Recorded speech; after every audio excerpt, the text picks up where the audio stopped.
Can you actually tell the difference between these two screens? Because Apple released a larger iPad Air with an updated chip, but can it really compete with the Samsung Galaxy Tab S9 Plus? So starting with the display, we're already seeing some major differences, not just in specs, but in actual user experience. The iPad Air has a 13-inch liquid retina display with a resolution of 2732 by 2048, an aspect ratio of 4:3, a 60 Hz refresh rate, and a pixel density of 264 pixels per inch. The Tab S9 Plus has a 12.4-inch dynamic AMOLED 2X display with a resolution of 2800 by 1752, a 16 by 10 aspect ratio, 120 Hz adaptive refresh rate, and 266 pixels per inch. So when you're using your tablet, the Tab S9 Plus has smoother animations and scrolling because of the higher refresh rate. And while it's not a deal breaker for me, it is something that I notice during everyday use. It also comes into play when I'm gaming, where a game like PUBG lets me go up to 90 FPS on the Tab S9 Plus versus being limited to 60 on the iPad. And I'll talk more about gaming later on because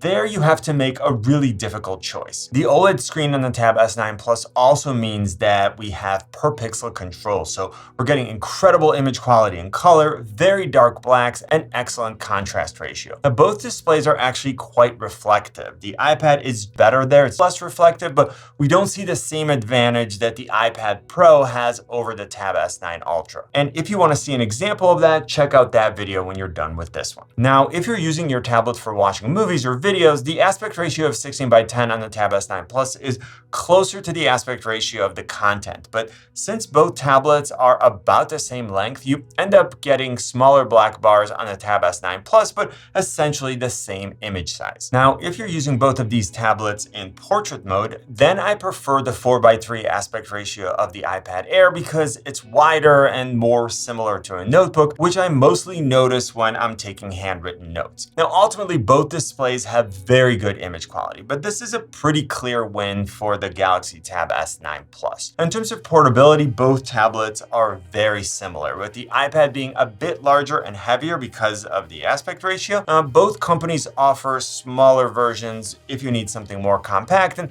Samsung does have the Tab S9 Ultra if you're looking for a larger display. But from a design standpoint, both tablets have flat edges and rounded corners. The Tab S9 Plus is a tiny bit thinner, and the bezels are about the same size. In terms of durability, both have been pretty solid. I haven't had any issues with bending, but as I always say, I don't actually try to bend my tablets, and most of the time they're in a case. I do like the fact that both the Tab S9 Plus and the S Pen have an IP68 rating, so I know I have protection from water and dust, especially with this one running around. Now, the iPad Air has two speakers, one on each side, and if you're holding the tablet in landscape mode, one is on the top left and the other one is on the bottom right. The Tab S9 Plus has 4 speakers, so you're getting one in each corner. So here's a quick sample.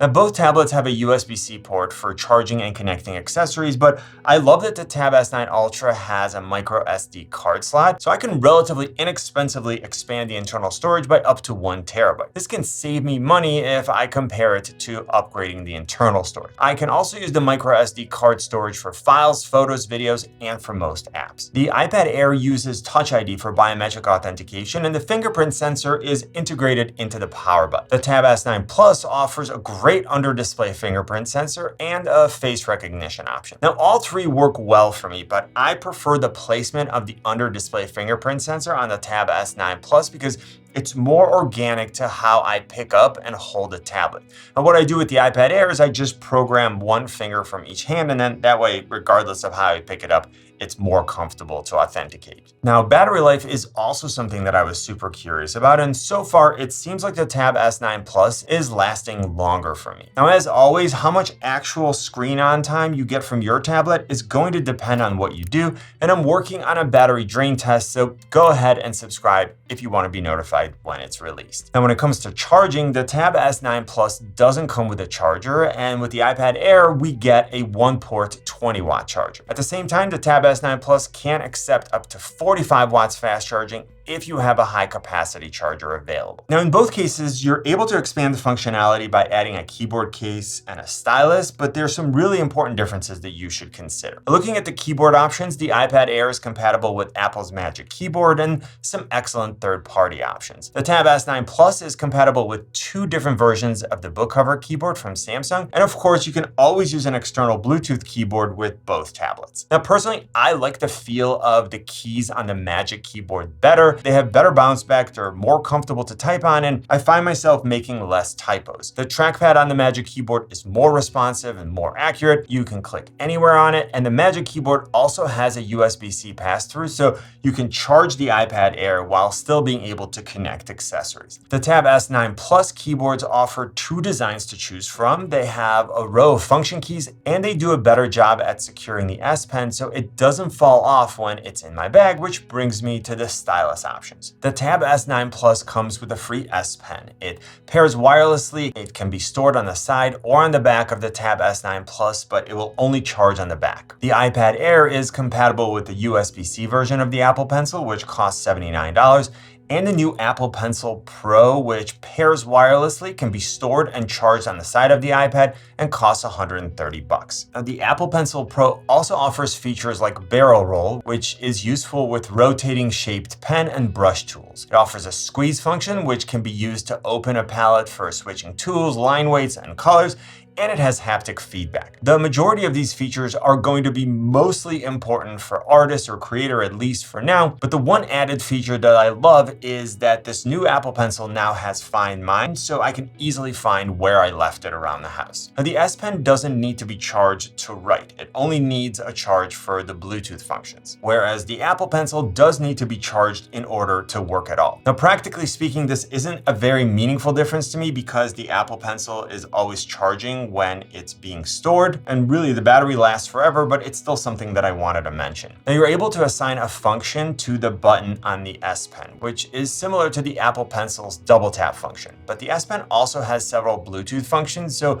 you can use it to take pictures, to control media playback, and then for several other useful tasks. Now, in both cases, the latency is extremely low, but the actual writing or drawing experience is quite different. So one of the differences we want to look at is 120 Hz refresh rate versus 60, where the Tab S9 Plus might appear to be more responsive. Now, both Apple Pencils have a firm tip, so it's a little harsher when it hits the glass. It feels like you're writing or drawing on a single sheet of paper that's placed on a hard surface. The S Pen, on the other hand, has a softer tip, so when it hits the glass, it gives a little bit, and then it feels more like you're writing on a full pad of paper where the pages compress as you press down. Now, one isn't objectively better than the other for every use, and it's going to come down to which one feels better for your specific use case, but hopefully this description was helpful. Now, both tablets also have some useful multitasking capabilities. With the iPad Air, you can have 2 apps open side by side in split view, you can have slide over windows, and you can open some apps in a center window. The Tab S9 Plus allows you to have 3 tiled apps open at the same time. You can resize each app and get the configuration that works best for you, and you can have additional apps open in pop-up windows. Now, you can use both tablets as a second display for your laptop or desktop. Apple calls this feature Sidecar and Samsung calls it Second Screen. And again, regardless of which one of these you get, you should definitely use that feature. An important advantage of the Tab S9 Plus is that you can boot it in DeX mode, which gives you a desktop-like user experience with a taskbar, desktop icons, and floating windows. You can even pair a keyboard, mouse, and an external monitor for an extremely powerful dual display setup. Apple does have Stage Manager for the iPad Pro, which means that you can connect an external display without black bars on the left and the right. You can also extend your desktop to the external display and then move apps and windows to it for a true dual display setup. Now, it's great that Apple continues to expand the functionalities of iPadOS. I love how fluid and seamless multitasking is, and at the same time, the Tab S9 Plus is more versatile with 3 tiled apps, and it has DeX, so it's still the more capable option when it comes to multitasking, and I'm curious to see what Apple does next. Now, looking at the camera systems, both tablets have a 12 megapixel front-facing camera. The iPad Air can record at up to 1080p 60, and the Tab S9 Plus can go up to 4K 30, and here's a quick sample. Here's a camera and microphone comparison of the Tab S9 Plus and the 13-inch iPad Air. This should give you a pretty good idea of the type of image quality that you're going to get and the type of audio quality that you should expect from each tablet. Now, moving on to the rear-facing camera modules, the Tab S9 Plus has a 13 megapixel wide and an 8 megapixel ultra-wide camera versus a single 12 megapixel wide camera on the iPad Air. Now, I pretty much never use the rear-facing cameras on my tablets because I always have a better one on my phone, but if you do, there's more versatility with the Tab S9 Plus. Now, as far as configuration options, the iPad Air comes with the M2 chip, and all 4 storage options come with 8 gigabytes of RAM. Now, the Tab S9 Plus comes with the Snapdragon 8 Gen 2 chip, and both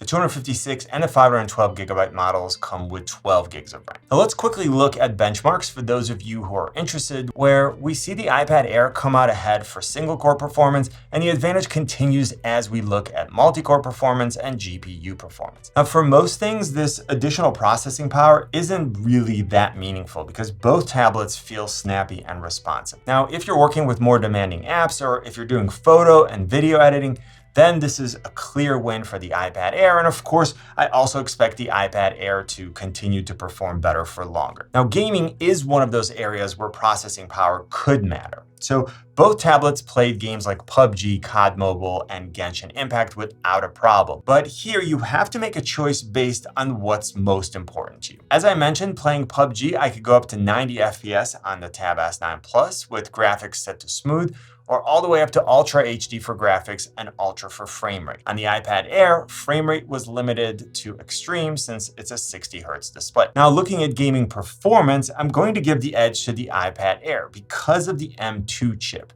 It won't really matter for less demanding games, but when playing something like Genshin Impact, it just feels smoother even though the screen has a slower refresh rate. Now, both tablets are about the same size, so they're essentially identical in terms of how comfortable they are to handhold while you're gaming. So here you have to choose whether your priority is better processing power or a faster refresh rate. When I want to play cloud-based games, then I can just pair an Xbox controller with both tablets, and then I can play any of the games that are available on the Xbox Game Pass app. In that context, I'm primarily using the tablets as displays, and if the game fills the screen, then the iPad has a slight edge because it's a larger display. Now, if we look at apps and long-term support, there's a lot of apps in the Galaxy Store, the Google Play Store, and the Apple App Store. So the majority of users are easily going to find what they're looking for. Like, some creative-specific apps like Affinity Photo and Procreate are only available for the iPad, so if you absolutely need those 2 apps, go ahead and get an iPad. Now, obviously, Final Cut Pro is only available for the iPad, but LumaFusion, which historically has been an iPad-only app, is available for Android, which is super great. And Notability is only available for the iPad, but GoodNotes has an Android version, and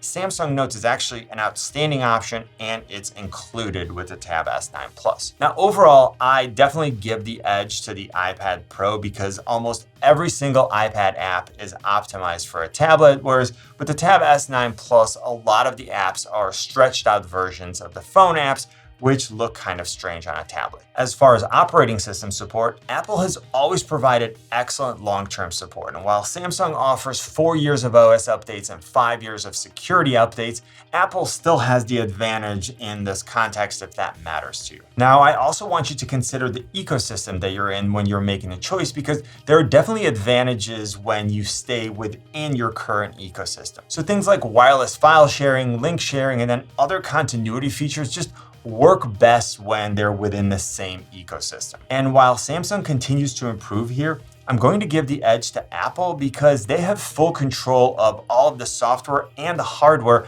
on every one of their devices.